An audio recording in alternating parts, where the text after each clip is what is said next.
Hi everybody, how you doing? My name's Graham French, and you're watching me on my channel. If you were watching the vlog I sent across to Anna Breeze on her YouTube channel, and you've decided to come over here and subscribe, thanks very much for doing so. Apologies that you're going to get more punishment, but you signed up for it.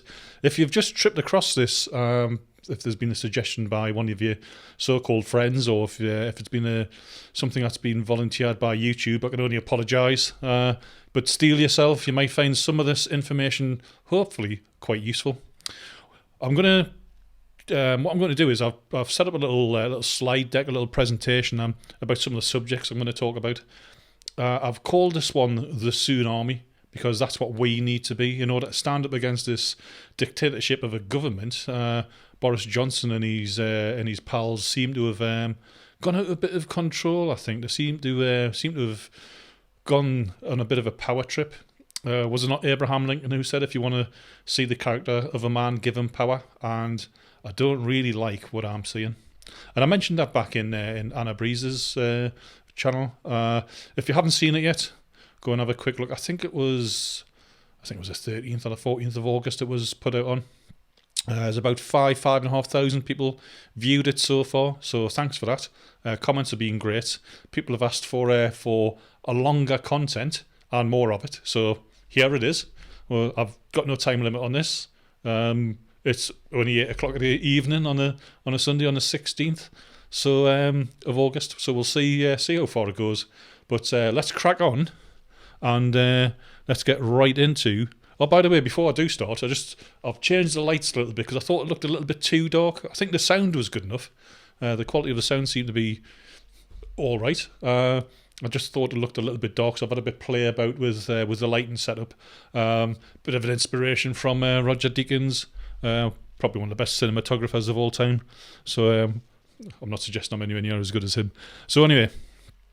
This is the tsunami. We need to start a tsunami of people, and it is time for us to stand up and for us to save ourselves, because, as it says on this slide deck, nobody is coming to save us. We're going to have to do it ourselves, and that's fine.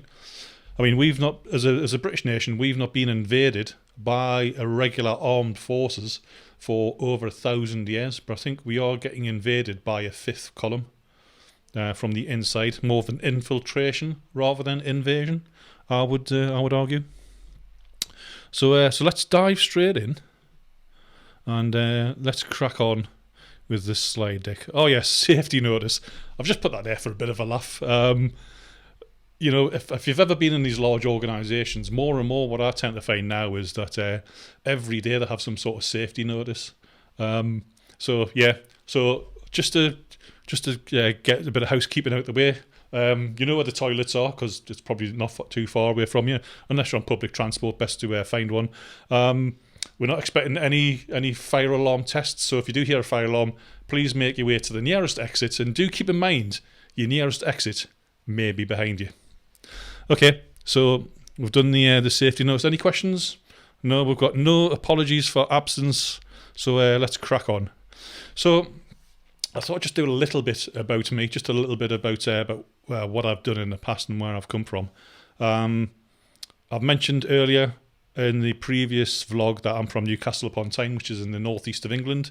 It's really classed as the party town of Europe. And as I grew up in Newcastle, you go down the tune. That's a bit of a Geordieism there for you. You go down the town, and it's completely different to any town centre I've ever been in. People are very friendly. It's well known for people being very friendly. Mind you, we don't take any nonsense from people, and we generally tend to speak with mind. I've got a bit of an accent. I do try and talk slower than I normally speak, because I do tend to sort of like my brain works at 1,000 miles an hour, and sometimes my brain and my speech try and match each other. And the further south I work, the slower I try and speak. And I'm not saying that people down south are stupid. I'm just saying that because of the accent I've got. And some people do think I'm from Scotland, which technically, because I was born north of Hadrian's Wall, technically I could be Scottish, depending on where you draw the timeline. So I will try and keep it slow, not too pedantic, not too pedestrian. Sorry, and that's hopefully wouldn't get through this without too much of a muddle. So yeah, so I'm from Newcastle. I've been involved in IT for crikey, just over 20 years, 23-ish, something like that. I fell into it totally by accident. I used to be a joiner before that, and I became interested in IT because I didn't understand how email worked. And I'm very curious about how just stuff in general works. And I looked into it and I researched it. And fascinating. If you want to know how stuff works, I mean, it's much easier now. But in the mid-90s, you had to really dig about. And I can't remember if I bought a book or looked online. But I learned how email worked. I set up a couple of computers in the office I used to have. And started getting just interested by it. Ended up getting rid of my joinery business because I was doing a lot of insurance work, a lot of flood, fire, subsidence damage. I used to stitch buildings back together, level floors, windows, doors out, that sort of thing. And I do mean actually stitching the buildings back together, putting stainless steel rods in, and either using epoxy or cement to cement them back into the brickwork, underpinning, that sort of thing. So as the insurance companies were taking longer and longer to pay, and giving us loads of work, by the way, loads of work, just cash flow was a major issue. And it got to the stage where they were taking 120 days. This is direct from the insurance companies as well. 120, I had 8 jobs on the go, 8 or 9 jobs on the go, 120 days to pay the payments. And I was looking at me overdraft. I was massively overdrawn at the bank. And I thought to myself, God, I should have tens of thousands of pounds in the bank account here. But I'm robbing Peter to pay Paul. I'm lying to people when I should be paying them, knowing for well I haven't got the money. And there was one day and I just thought, right, I've had enough of this. So give all the lads notice of their impending unemployment, got rid of the offices, sold me vans, and I'd actually bought a house. And I decided to totally refurb the house, did loft conversion, that sort of thing. That took about 6 weeks. And then after that I thought, right, now what am I going to do? One of my mates rang us up. He said, you know a bit about computers. There's a guy in London who knows nothing about computers. He's looking for just some contractor people just to go out and put PCs onto desks in a bank, and they'll build themselves. All you got to do is plug it in. He says he's going to ask you 5 questions. Here's the 5 questions. Here's the 5 answers. And just like talk around the rest. And I thought, I could do that. So has a telephone interview, asks the 5 questions, gives them the 5 answers. Oh, you can start Monday. So I thought I'd probably do about 6 weeks worth of work just as a fill-in. It was about the same hourly rate as you could get as a job and joiner at the time. I thought I'll do this for 6 weeks, and I'm still doing it 20 years later. But I started off right at the bottom. I was put with the guy because you were working in pairs at least, depending on the size of the branch. It was high street banks, and he'd been in IT at that time for 30 years, and he was telling me about how he'd done his back in by putting a hard drive in. And I'm thinking, putting a hard drive in, that's not that hard. He went, no. When we used to put the big hard drives in, which weren't big in volume but were big in size, we had to winch it into place. That's how, because he'd been in for 30 years. I was like, right, it wasn't that big, it was that big and really heavy. So he'd done his back in. So I just learned loads from him. I was like a sponge. I was reading as much as I can. I was asking him, he's probably got sick of it, loads of questions from him about how stuff worked. And working in a high street bank was a really good education, because whatever branch you walked into, the comms cabinet, which is the big metal cabinet with a glass door on the front sometimes, or sometimes it's got a metal mesh door on, every cabinet was the same. Each individual cable had a number on it at either end. A particular colour meant it did a certain function. All was all laid out the same. And that is really great from a design perspective, because you can walk into any branch, and there's over 1,000 branches at this bank, and you didn't have to worry about what was in the cabinet because you already knew the setup before you got there. So that was a great education. And I just took it from there. I started off lower than whale poo, I call it. Started off right at the bottom and just worked my way up to the top to get to the enterprise architect level. So where you're designing strategies and roadmaps, and you're making sort of decisions, multi-million pound decisions for multi-billion pound corporations, and stuff and decisions and designs and techniques and processes you put in are going to last there for at least 5 years, maybe as much as 10, depending on how much they sweat their assets. So I do all sorts. I've worked all over. I've spent time in the Middle East, all over Europe, all over Britain and Northern Ireland.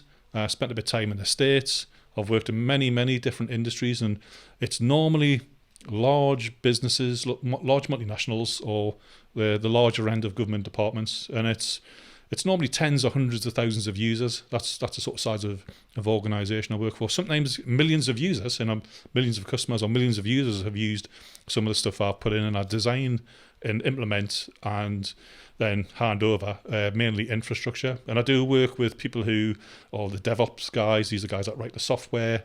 I've worked with systems that have been like 40 plus year old, like mainframes and stuff.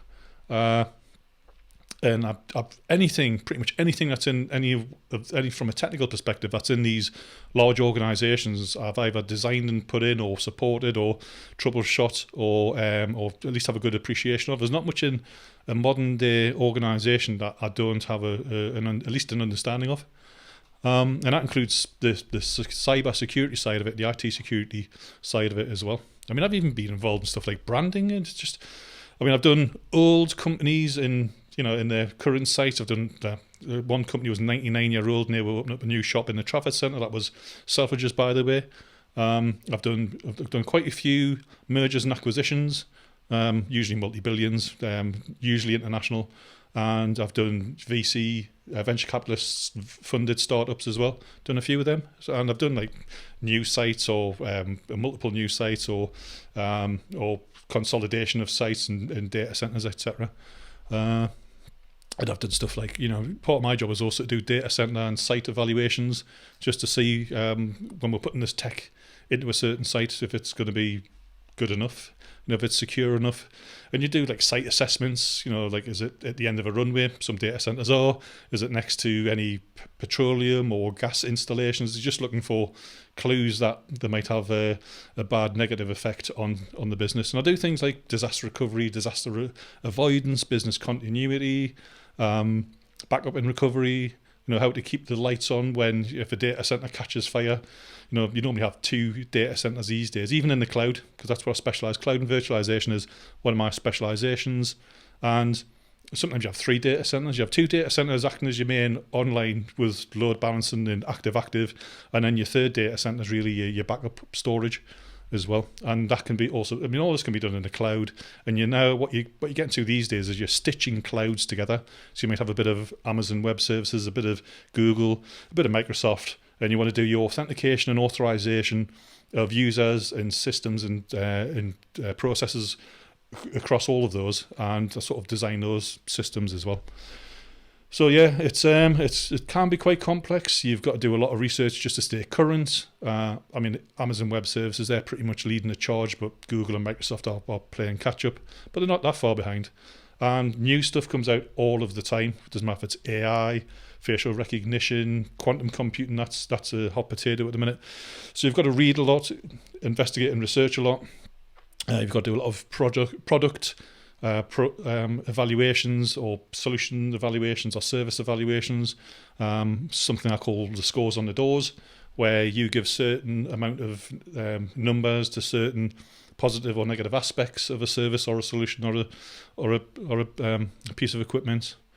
So you've got to be able to think pretty quick on your feet. Very often I'm in a meeting or a presentation where you'll be a vendor who's extolling the values of his or her service, and you've got to think, okay, let's see how that will fit into this project I'm working on, not just for today, but sort of like 5 or 6 years in the future. You've got to look at it from, the nitty gritty, get down into the weeds with it, but also look at the 30,000 foot view, from different perspectives as well. And I've got to do all that in my head in real time. Because I've got to come back with questions as to, okay, Mr. Vendor, if you're going to say you're going to do this, and how does it affect this or that or the other, or the backups, or if we're going to do move data from one data center to the other in real time whilst we're looking at this, how does it load balance that? All those sorts of questions. So all I've done really, I've been looking at this Plandemic that's been going on, is using those skills just to take a look under the covers, really, have a look behind the curtain. And I'm quite disturbed and alarmed by what's been going on. So we'll dive into that now, really. So next on the list is turn off the television. Now, as I mentioned in the presentation I gave to Anna, sorry, I've not watched television for wow, years, absolutely years. It's not something I've spent a great time doing. I mean, what I watch now is things, maybe watch the occasional film on Prime. I'll do a lot of research on the likes of YouTube and the web in general. I tend to read a lot of books. I'll listen to a lot of Audible as well. If I'm doing stuff, I can always listen to a book in the background when I'm doing stuff, depending on the type of book it is.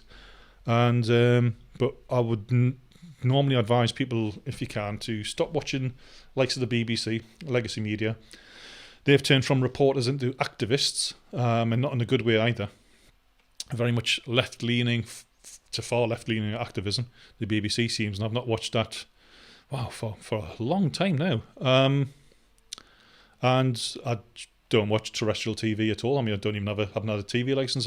I kept the TV license till I think it was just before Christmas, and I decided to cancel it. I was paying for it and just not using it at all. I mean, I don't even have an aerial connected, or a satellite dish, so I can't watch TV, and I wouldn't watch iPlayer anyway. So I would always advise people to, if you can, just turn off the TV, and go and do something less boring instead. Because I think it's, from what I can gather, it just seems to be one big fear machine. All I want you to do is concentrate on, it's the new normal. Wear a mask.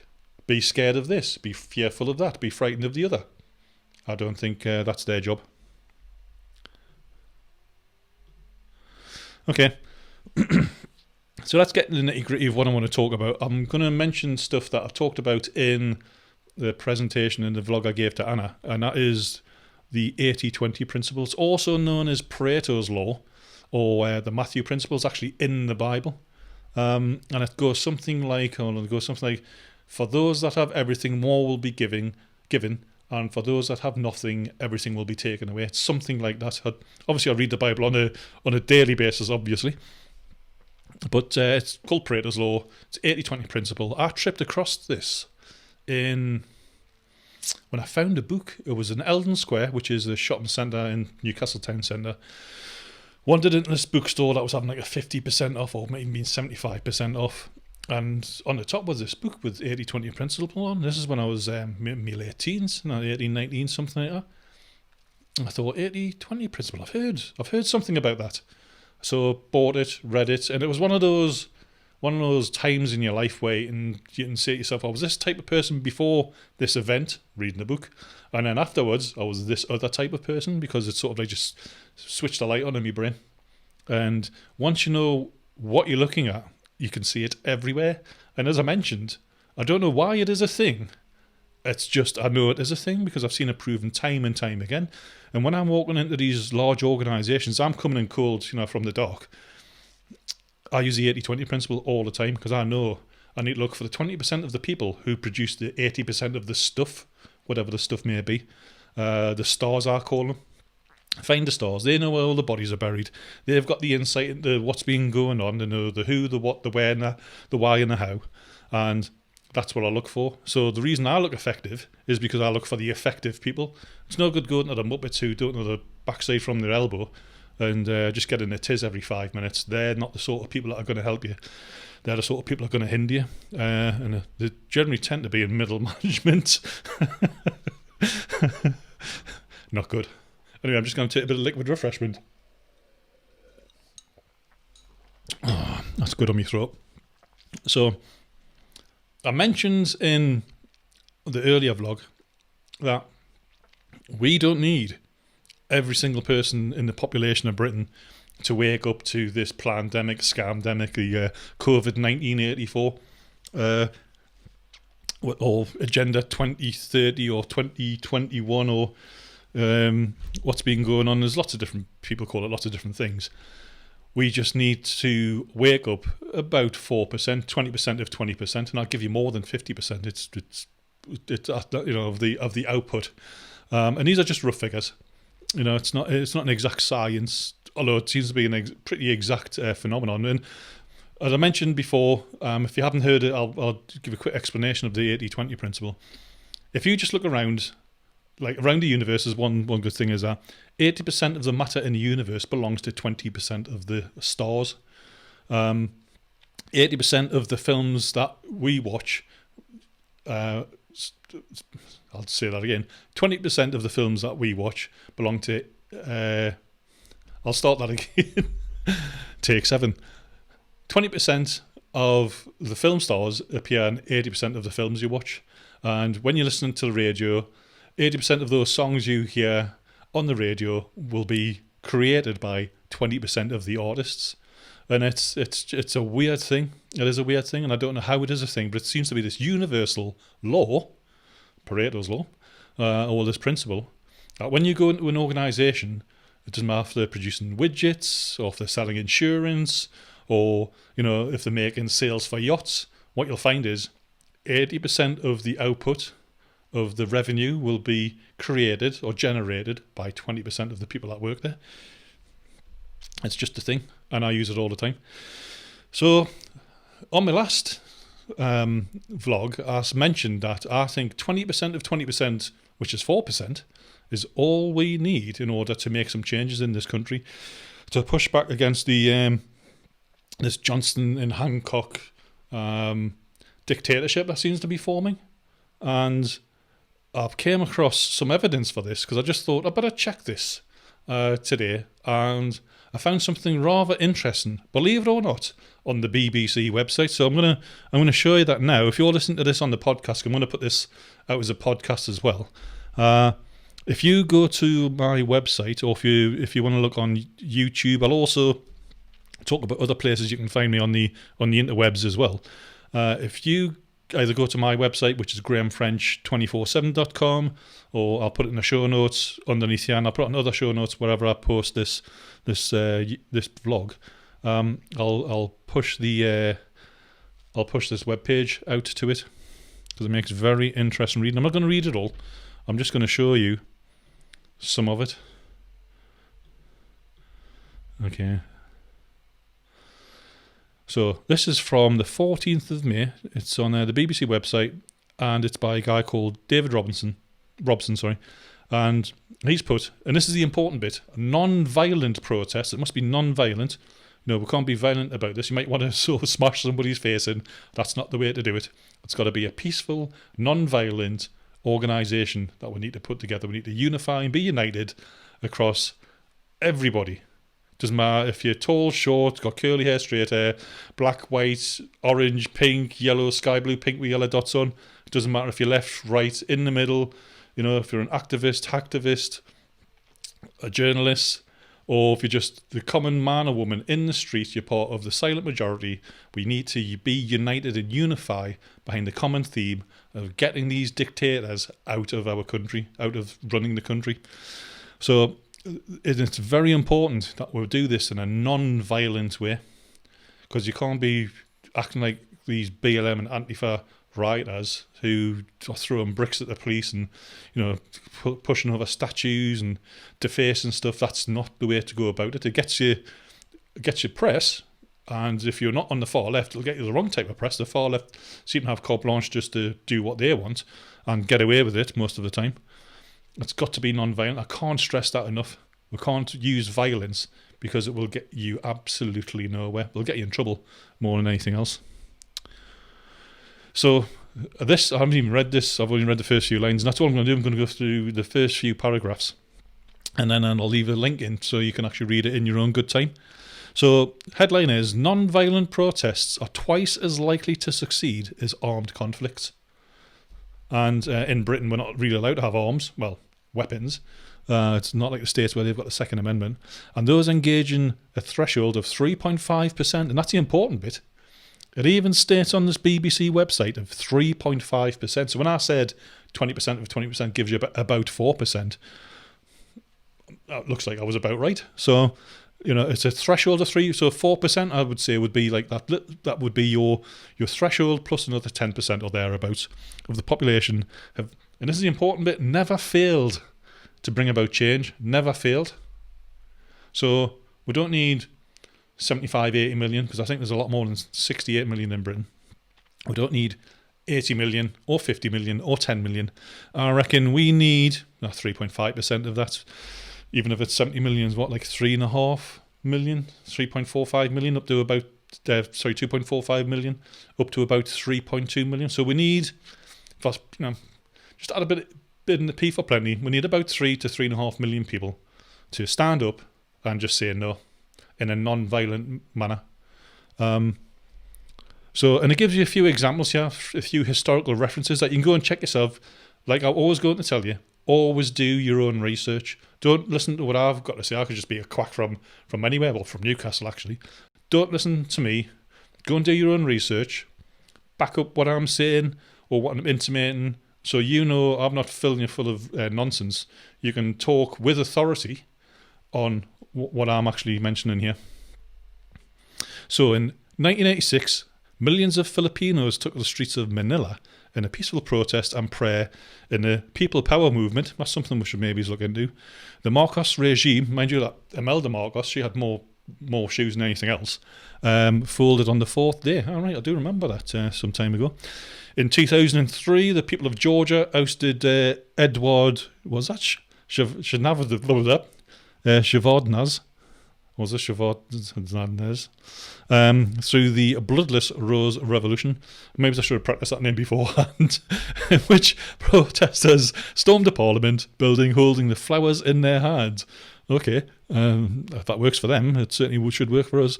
While in 2019, the presidents of Sudan and Algeria both announced they would step aside after decades in office.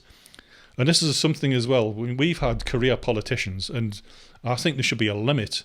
In America, it's the two presidential terms is what you're limited to, and I think we should implement something like that in Britain, because these career politicians appear to be easily manipulated, or maybe they want to be manipulated, persuaded, coerced, forced into doing everything they said they wouldn't do and doing nothing that they said they would do. I mean, when was the last time a politician actually implemented what they said they were going to do whilst on the campaign trail, apart from Trump?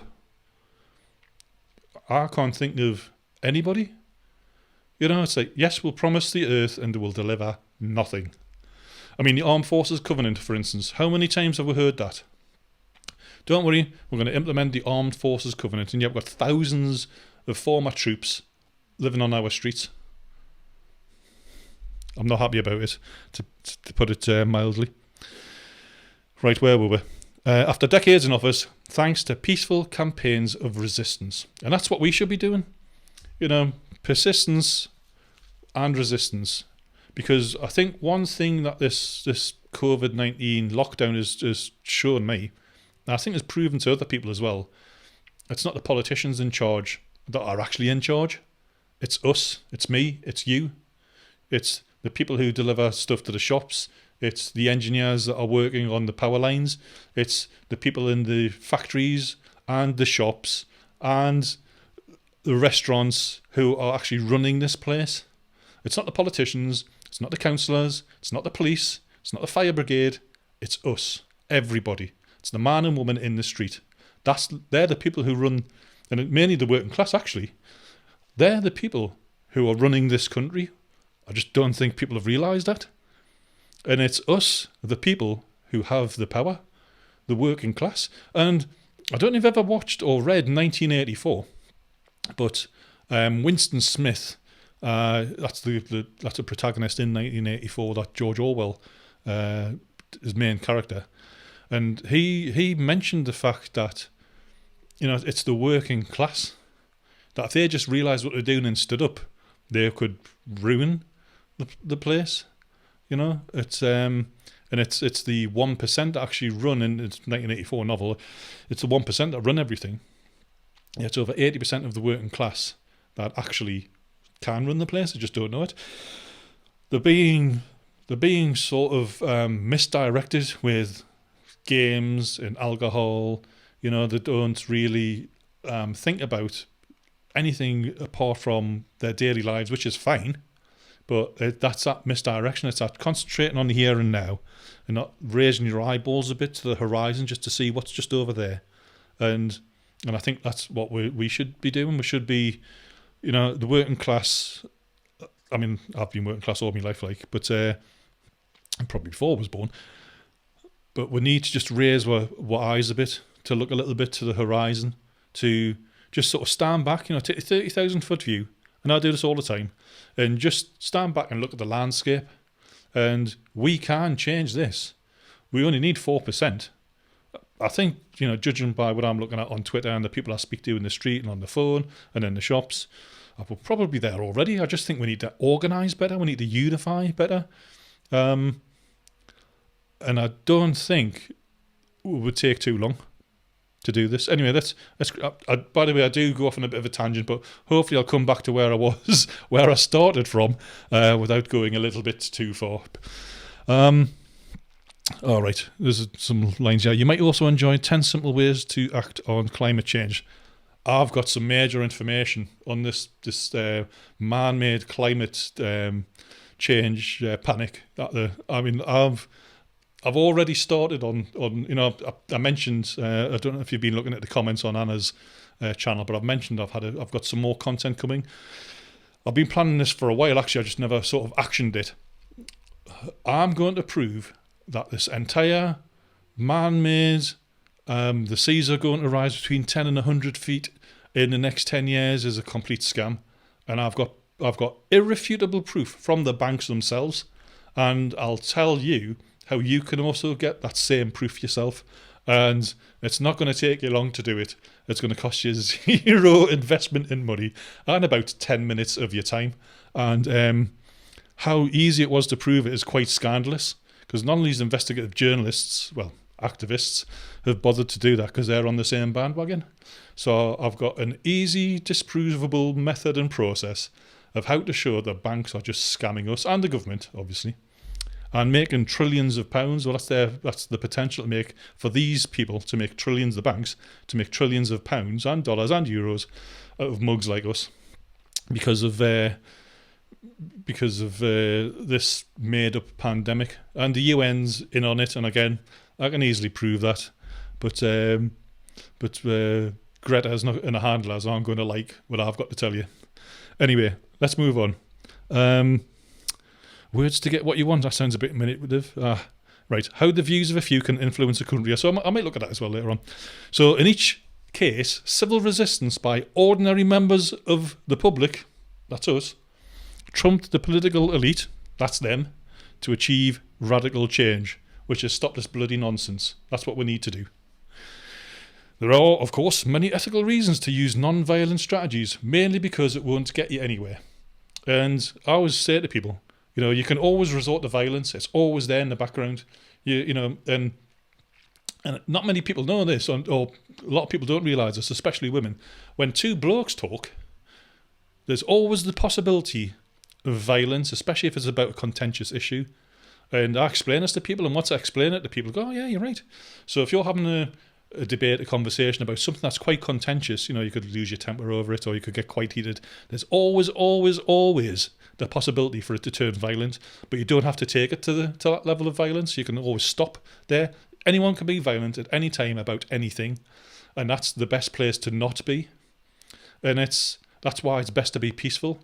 But it is something I read the other month actually, is that being peaceful, to be peaceful, you've got to have the means to be ridiculously violent, like extremely violent, but choose not to.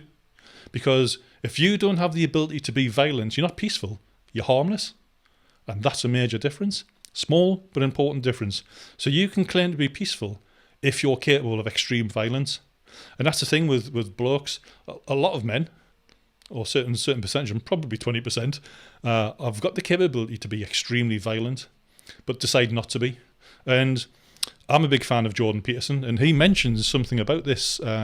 So in the Bible, I'm not religious, by the way, but I think there's a lot to be learned from religious texts. In the Bible, it says, "The meek shall inherit the earth." And Jordan Peterson said he's investigated what the meek means, and he's done a lot of work on it.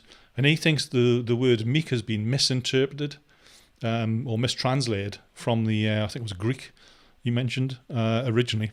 And he thinks meek means those who are capable with swords yet keep them sheathed shall inherit the earth. And I think he's right on that one. So I'll say that again.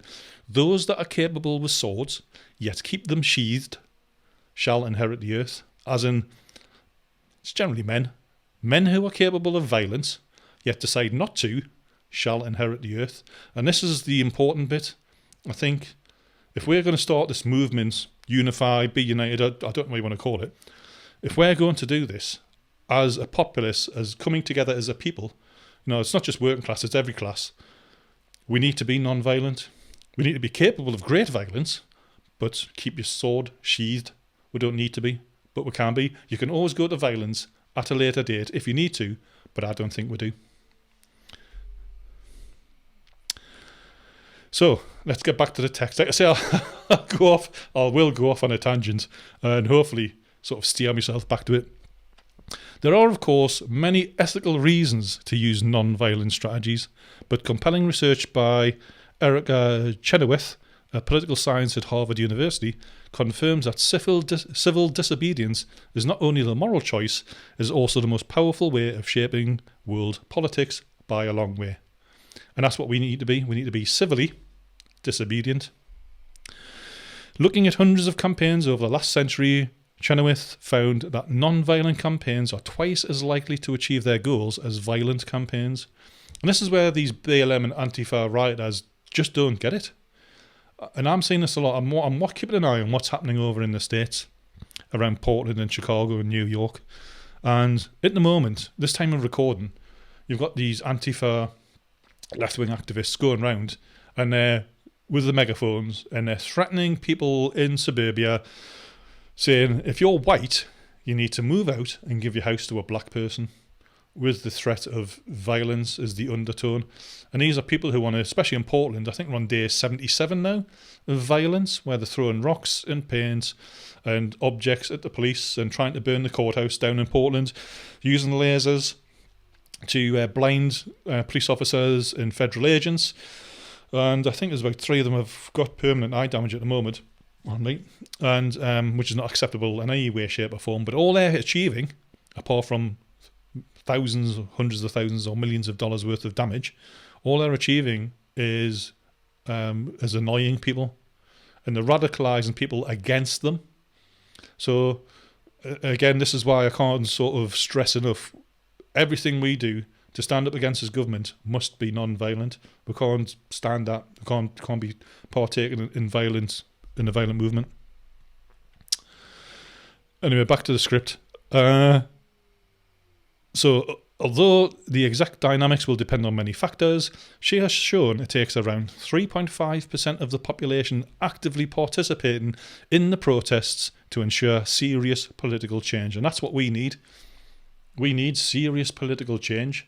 For decades now, probably more than, I mentioned about 30 years in the last vlog, since 1997, where Tony Blair, he likes to dress up in women's clothes and be called Miranda, by the way, and I've done quite a bit of research in that. And I will come on to politicians in another vlog about some of their great misdeeds, especially by Tony the Liar Blair.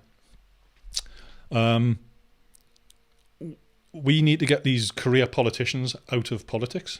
When I was a kid, I knew Nick Brown. He used to live not even 100 metres away from my house in Heaton. He was, I think it wasn't even as far up as Heaton Hall Road. It was just off of Heaton Park Road. That's where I used to live. And I used to live, so there's a street that runs north to south, Heaton Park Road. And I used to live on Bolingbroke Street, which ran sort of east to west. And he used to, I think it was Wandsworth he lived on. And he used to be around my house all the time because he was, I think it was 1980. So I was a kid, and me and my 2 brothers, we used to get like pennies a day, and we used to put out thousands and thousands of pamphlets and leaflets around the house, around the houses around Heaton, all around Lower Heaton, because he was going to be in the politics for East Newcastle, I think, if memory serves. So my mother was part of his campaign team. My mother was Labour. My old man was from Conservative stock. And so there'll be major issues around my mother putting up posters for the Labour Party. So she would put the posters up. My old man, he'd pull them down again. Oh, by the way, both my parents are from down south. I know I don't sound like it, but I might slip into some Cockney Sparrow slang every now and then, and that's why. And so Nick would come round quite often, and he seemed a canny bloke, nothing against him. But that was back in 1980, and it's now 2020, and he's still there. 40 years. That's like a generation and a half. I don't think we should have politicians in for that long. They become very stale, very set in their ways. I mean, if you look at what these people have achieved over decades, it's very little. From a positive perspective, it seems to be quite a lot from a negative perspective, but they seem to be set in their ways. It's the same old, same old. There's nothing new. There's nothing effervescent about these people. It's the same old politics from the same old politicians. I remember I was in a DWP building down in London, not far from Parliament, and I was getting in a lift, and it was 7 floors, I think this building was.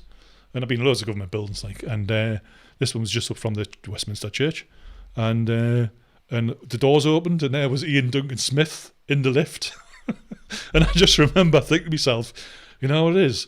I had this compulsion to give him a really hard slap. I know I just talked about being non-violent before, but I've never had to fight such a compulsion in all my life, because he's a little, I can't swear, I'm trying not to swear, but he's a little git. And I mean little, he's not a tall bloke.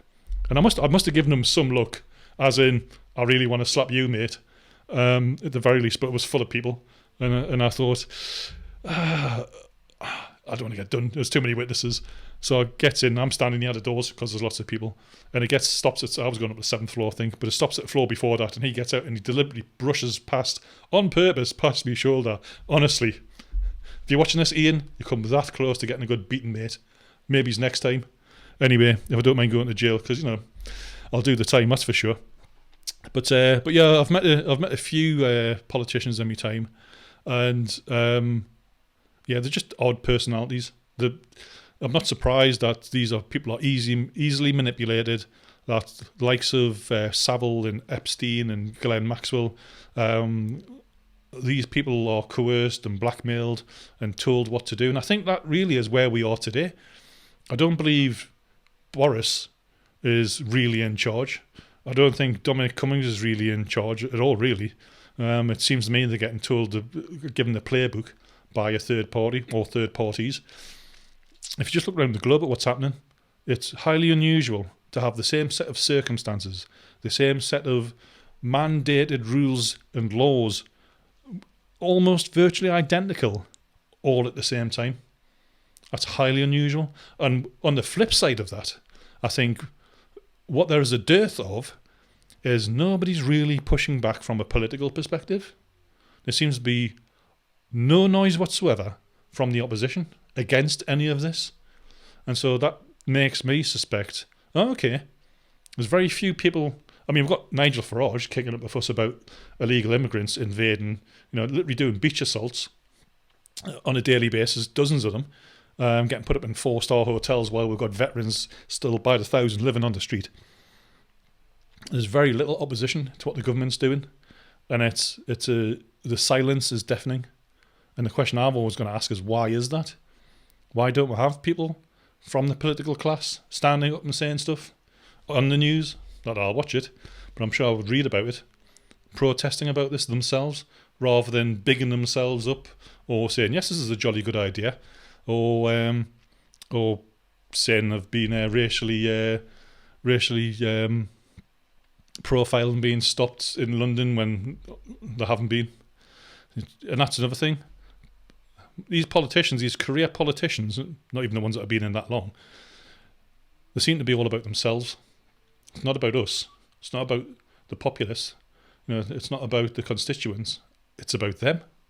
And I think this latest charade that I've seen with the scamdemic is just endemic of that. Anyway, let's crack on. So we only need 3.5%, or northwards of 3.5%. So I think 4% is a good figure to aim for. So Chenoweth's influence can be seen in the recent Extinction Rebellion protests. Oh, what a bunch of idiots some people are. I spoke to a few people who support that. It's like they're autonomons. I can't even say it anymore. I'm not disgusted by them. I'll go back to the Borg, actually, rather than the autonomons, which I can't even say anymore. Go back to the Borg. Resistance is futile. You have been assimilated. And that's exactly what it is. They've been assimilated into this cult, into this ideology, being brainwashed. And for some people, it's too late. They've gone there, they're never going to come back. They're the people who have dyed their hair, screaming in the street, literally wailing like a baby, having tantrums like a 2-year-old. And, if you've ever wondered what would become of the generation that started, and it's around about the millennials, that started around participation certificates and everybody gets a medal and there's no losers and nobody gets told no. This is what we get. We get I didn't even vote for Brexit. In fact, I voted against it. I think I've reconsidered my position. I would vote against it now. But listening, because I was very open-minded, and again, because I work a lot and I work away a lot and I'm working 10, 12, 14 hours a day sometime, I never really looked into this EU thing, and I've, for years, never really been involved in politics apart from obviously getting Nick Brown elected. Took an active part in that, but I was only knee high to a grasshopper at that stage, just a young whippersnapper. Didn't know any better. Apart from that, my early days haven't been involved in politics. It's not something I'm interested in. In fact, it's not even something I'm interested in now. But I think it is definitely, we need to be active against these politicians because they turn into a dictatorship, and not in a good way. So sometimes I go around and lose my thread. So I don't think we need that many people to get this on the road, to get this going, to stand up against these idiots that are somehow under the impression that they rule over us.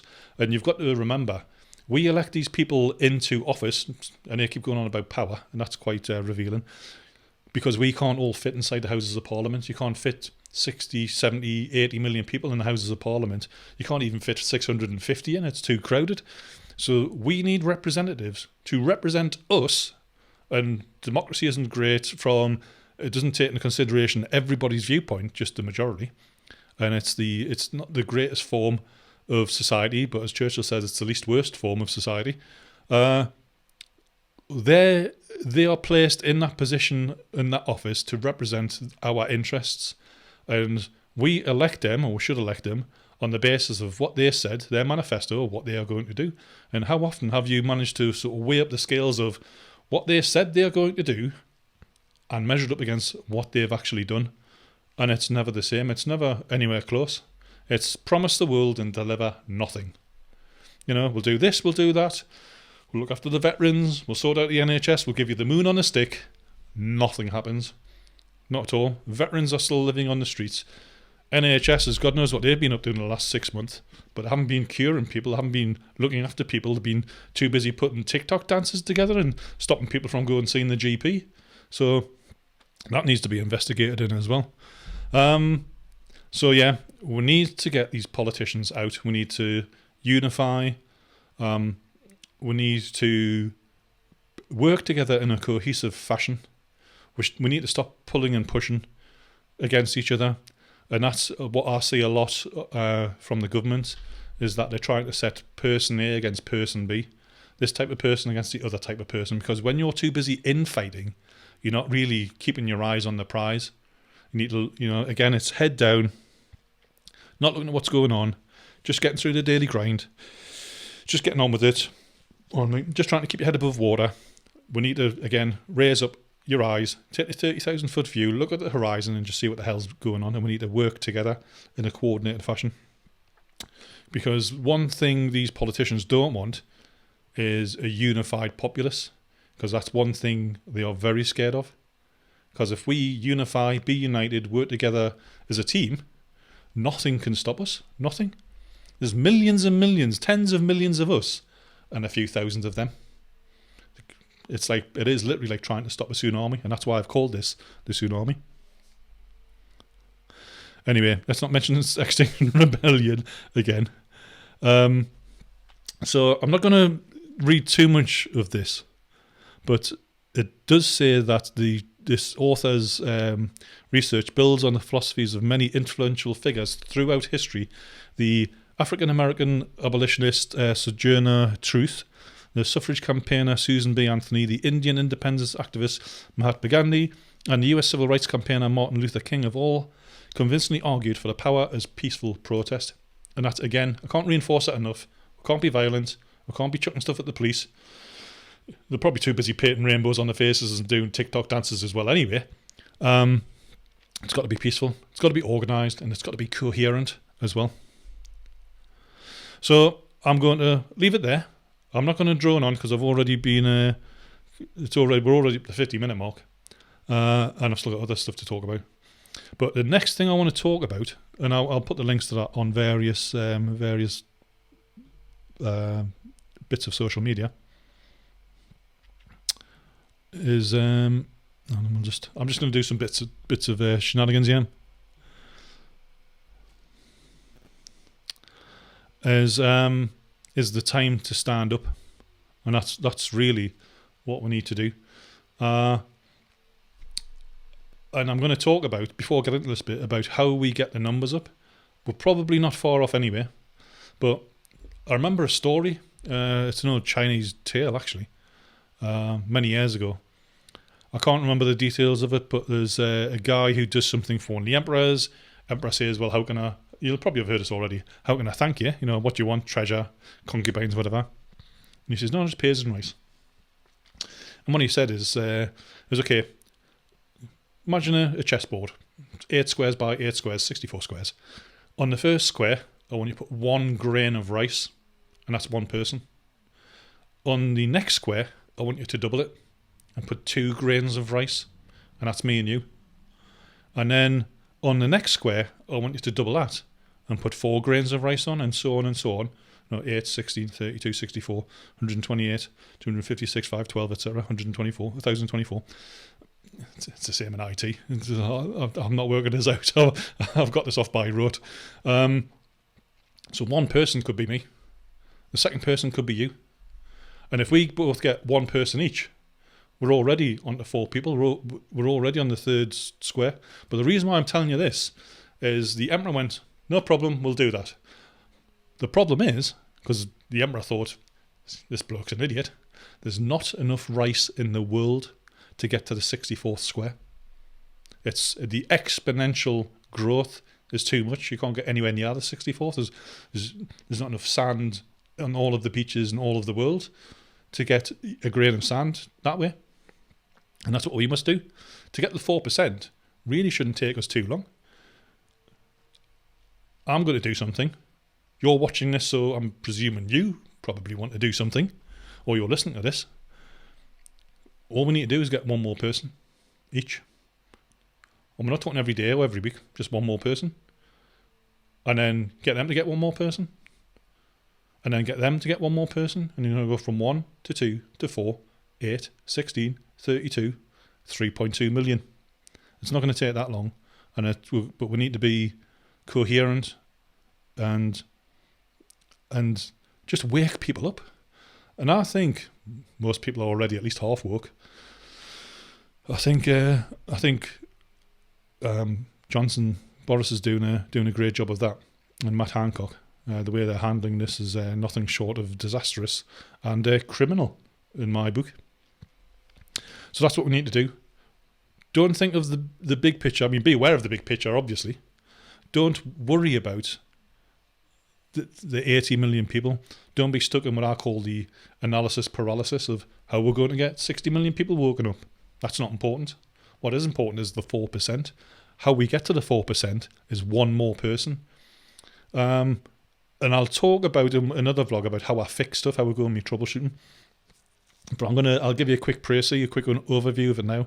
There's a 3-pronged strategy I use to fix stuff, and these are multi-million pound IT solutions and these multi-billion pound organisations. And it's quite simple. So the 3 strategies are, number 1, quick wins. That's what can we do quickly to improve stuff? And it might be a case of sort your backups out. What are you backing up? How often are you backing up? What are you backing from to? Because very often I go in and it's like the backups don't work, or the 24-hour backups that were supposed to take every 24 hours take a day and a half. And I've done this. Backups seem to be a major problem. So it's like, what are you backing up? Database-wise, web server-wise, it's all of this sort of thing. So it's the quick wins. It's what can we do quickly in order to wake people up. I would say things like talk to your neighbours, talk to your friends, speak to people in the shops. If you see people on the bus, have a chat with them. So it's the quick wins. The next bit, the second prong of the strategy, are the big things. Now, when I'm walking into an organisation, generally the whole world's on fire, and in order to put some of those fires out, you do the big stuff. These are things like, from an IT perspective, is brand new infrastructure. That might be in the cloud, might be on-premises, it might be a combination of both, a bit of a hybrid solution type of thing, a bit of on-prem, a bit of in the cloud. The big things that take a long time to set up and a long time to implement, and I'm talking about months or sometimes years, if it's a really big project. So the big things would be things like protests, things like campaigns, like either letter writing, emailing campaigns, phoning campaigns, getting yourselves onto social media, legacy media, in the newspapers, on news websites, talking to people like Anna Breeze, who will try not to hit the microphone. Those are the big things on me. And the third bit is probably the most powerful. And the third one is the accumulation of small changes. That is a lot of small things you can do quite quickly that have a massive cumulative effect. And when I mention this to people, it's like, well, what are you talking about? And it's, from an IT perspective, it's like, well, how'd you do X, Y, and Z? Right, okay, well, stop doing that and do it this way instead, and you knock an hour off the time. How are you doing this? All right, well, change that a little bit. And it's lots of little things.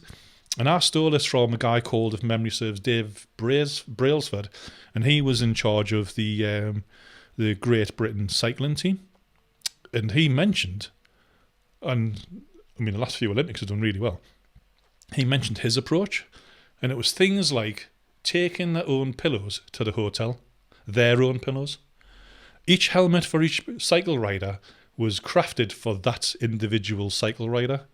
Just before the race, they get an alcohol wipe and rub around the outside of the tyre to take any little bits of dust and debris, so it got 100% contact. Getting regular sleep, learning to wash the hands properly, sounds ironic, to prevent germs and colds and flus, etc. And just lots and lots of these little changes. So the accumulation of small changes can make, and I've seen it myself multiple times, and people think I'm some sort of genius, and it's not really. All I've done is, because I've been all over the place, I just steal all the best ideas. Literally. Steve Jobs mentioned it years ago. A great designer or developer steals other people's ideas. Well, he did. He's famous for it.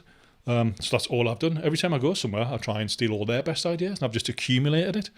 And so my three-pronged strategy is the quick wins, the big stuff, and the accumulation of small changes.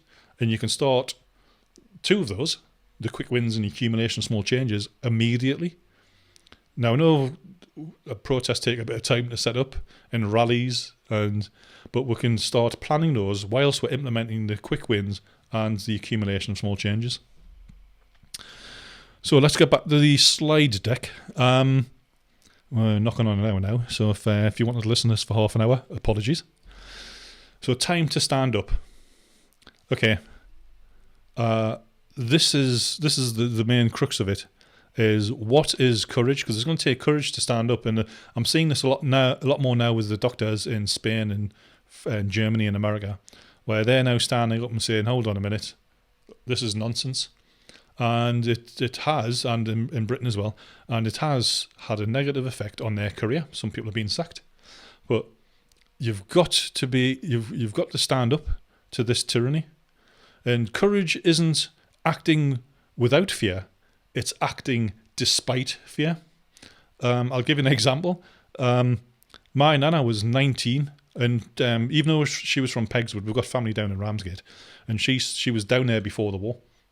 She was 19 when the war kicked off, and she told me the story of listening to what was going on, and she said, we were fearful that Chamberlain was going to surrender to the Germans, and obviously this is back in the 1939. When he came back with that paper and was waving it about, and saying, I've got peace in our times from her Hitler, and he was waving that signed agreement about, she said we were fearful, because Hitler by that time had already invaded Czechoslovakia and the Sudetenlands, etc. He'd already, and Austria, annexed Austria, and they were fearful that the Germans just going to walk in and take over, and they weren't going to put up a fight. But then she said, when I heard Churchill in his fight them on the beaches speech, she knew then that they were going to win. And I was like, well, how could you possibly know you were going to win? And she said, we wanted to fight, and we knew the Germans couldn't kill every single one of us, and that's what they would have to do in order to win. And I thought, right, well, we all knew what happened. We're living the results of it. And I thought, right, and that's what we need to be. We need to be courageous, regardless of what happens. We need to, even though it's fearful, you don't know what's going to happen. Despite that, we've got to stand up and have the courage and the temerity to do it. And that's what we need to do. And this comes on to my next point of the slide deck of where's the leader? Or more importantly, who's the leader? Because I'm seeing online, on Twitter, on various blogs and vlogs, of we need a leader to stand behind. So who's going to stand up and unify us? Well, if you're watching this, if you're listening to this, you already know who the leader is. It's you. You have decided that you're going to do something. You have decided that you're going to stand up, or at least you're thinking about it. So you're the leader. You've got to decide you're going to take the reins for your area, for your locale, for your community, for your business, for your family, for whoever. So you are the leader. Yeah, we need people to organise it, but it's not one person we need to stand behind. It's one message. And we're not putting up with this any longer. That's what we need to be promoting. That's what we need to be projecting. That's the message we need to unify behind. Get these idiots out. Get these dictators out. Put them all in prison. Because I think that's where we need to be going. These people have already sealed their fate as far as I'm concerned. If you've been involved in setting up this whole Plandemic, you've been involved in sort of oppressing and suppressing the British public, you've already sealed your fate. As far as I'm concerned, it's a long time in porridge and in jail for you. And if you later rely on the fact that you're only doing it because you were following orders, that's not good enough. I don't care if you justify it to yourself or your family or whoever. If you're stating, I was just doing what I was told, I was just doing it because I was following orders, anybody who's been in the British Armed Forces will tell you, you cannot be made to follow an order that is illegal. It's on yourself if you decide to follow that order. You can't be told, you can't be ordered to do something illegal. You might end up in trouble for it. You might end up on a charge, you might end up in jail for it, because you actually found out it wasn't illegal. But if you suspect something was illegal and you knowingly followed that order, it's on you. And that's exactly the mindset we should have. So, who's the leader? Where's the leader? It's you. You're the leader. So, take that and run with it. Right. We're over an hour now. I want to try and keep this under 45 minutes, actually, but I can't talk for Britain. On the next slide is where to find me, because as this, hopefully, channel grows, and I'm going to tell you whereabouts I am on other parts of the interwebs, it'll only get to a certain size before I'm either carted off there's a raving lunatic in the back of a Miranda, Black Mariah somewhere, or the interweb people have decided that I can't be on YouTube and Twitter any longer, and they're going to kick me off, because that's happening a lot. So I'm just going to have another drink.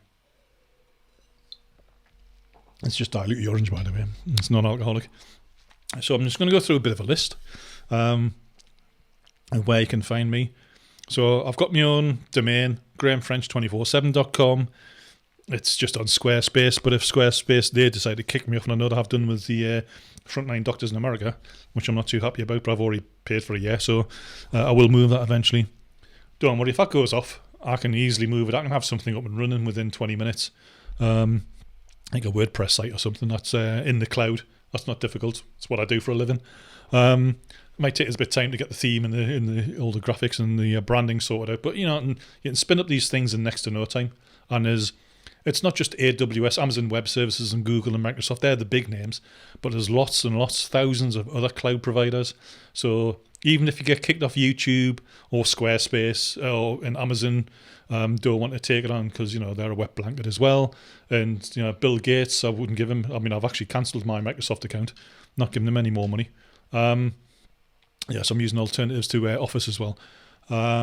So I do have plans in place, and this is again something I do for a living, is disaster recovery, disaster avoidance and business continuity. So if anything untoward were to happen, not a problem, I've got it sorted. So Graham French 24/7, if you want to go there, leave your email address. I will put out a newsletter every now and then, maybe stuff like even a slide deck or some of the links to websites. I'll because as well as just talking about stuff, I want to show stuff as well. It's just not me being all airy fairy and just coming up with these convoluted ideas. I'll actually prove stuff, because I've come to the realization I do actually research for a living. I do like a lot of it, but it mainly tends to be all technical stuff. But not recently. It tends to be non-technical stuff. It tends to be about this Plandemic stuff. So if you want to go there, leave your name and email address. That'd be great. So I'm on YouTube. There's a new version of a different version. It's some British guys actually have set up a YouTube alternative called Brand YouTube. I'm also on there. And I've just started using that. I'll put this on there as well. And it's best if you subscribe to one or two, well, more than one place, 2 or 3 places I would advise. I'm on Twitter, I'm on Parler. I've just set up a business Facebook. I don't know how long that's going to last, mind. I'm also on a thing called minds.com, which is a sort of poorer version of Facebook, but without all of the restrictions. I'm on Gab, which is a different version of Twitter. And Parler, I'm on a thing called Library and Brighteon. I'm also on LinkedIn, and I'm also on Instagram. I'm on a few other different places, but they're sort of like the main ones. You could spread this far and wide, a bit like horsemuck. So that's me. If you want to make a donation, I'm going to set up like a $1 Graham Club type of thing. If you want to make a donation, if you go to grahamfrench247.com/donate, there's a few different ways of giving us a few shekels. That'll be very gratefully appreciated. It means I can concentrate on banging out some more of this content, if you're so inclined to take part. And that's it. So I'd like your comments and your feedback just on the general content. If you can actually understand a word I'm saying, because I sound like I'm from Scotland. Not that that's a bad thing, by the way. Scotland's like my second home. Just on the look and feel of this, if you've got any comments or any suggestions, apart from stop doing it, I'll ignore those ones. Or any feedback. That'd be great. So, fantastic. I've been Graham French. You've been marvellous. And I'll see you on the next one.